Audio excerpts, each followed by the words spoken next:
CP/04/2020. Les comités exécutifs, organes de direction politique du Parti Lumumbashi unifié, en vertu de l'article 25 des statuts et de l'article 8 du règlement intérieur du parti, se réunissent le 13, 10, 20 au siège national du parti, 6, 105 boulevard Lumumba, quartier des Marais, commune de Matete à Kinshasa. Conformément à ces attributions qui sont, selon l'article 25 des statuts, celle d'organiser, de gérer et de diriger les partis, il a décidé de la mise en place d'un comité préparatoire du deuxième congrès du parti selon les principes et les dispositions ci-après. Pour les principes, 1. Les congrès et l'assemblée générale du parti.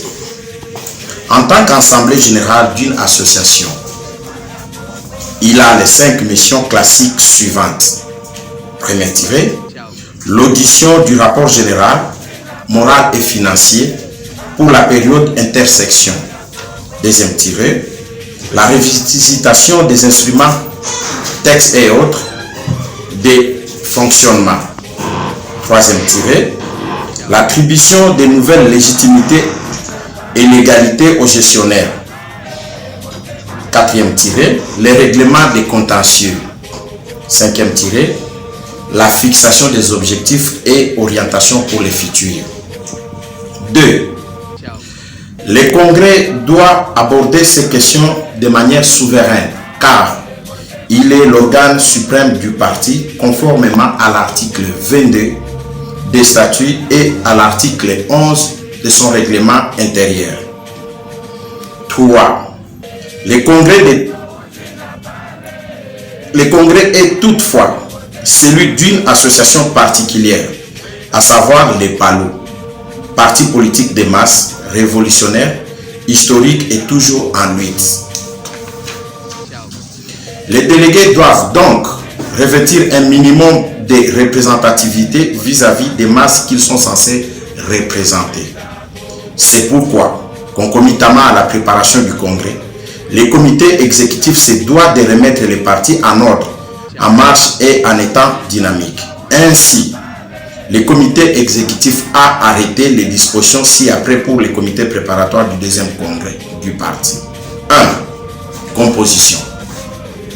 Le comité préparatoire comportera 34 membres au total provenant de premier tiré 2 du bureau politique, deuxième tiré 2 du secrétariat permanent, troisième tiré 4 du corps des secrétaires provinciaux, 8 du corps des chefs de section, cinquième tiré 3 de la direction des femmes guides nationalistes, sixième tiré 6 de la direction des jeunes nationalistes, septième tiré 2 du bureau d'études et stratégie, huitième tiré 1 du Conseil national de discipline et de jurisprudence, 9e tiré 4 du collège des conseillers généraux, 10e tiré 2 de la commission ad hoc.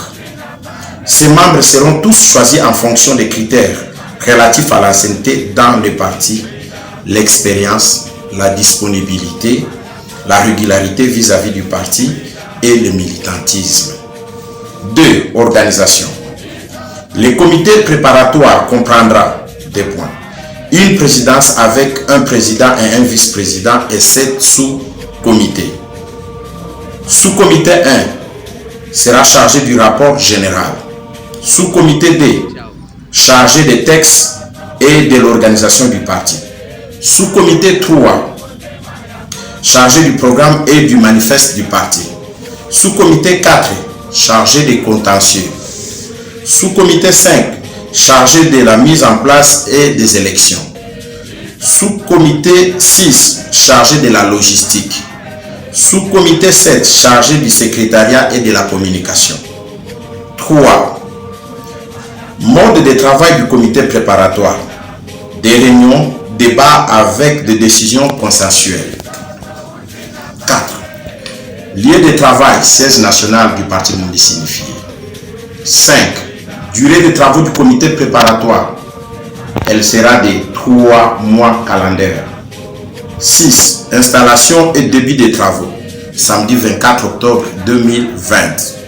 Fait à Kinshasa le 13 octobre 2020. Pour les comités exécutifs du parti, les secrétaires permanents AI et porte-parole du parti, Godefroid Mayobo. Le peuple vaincra.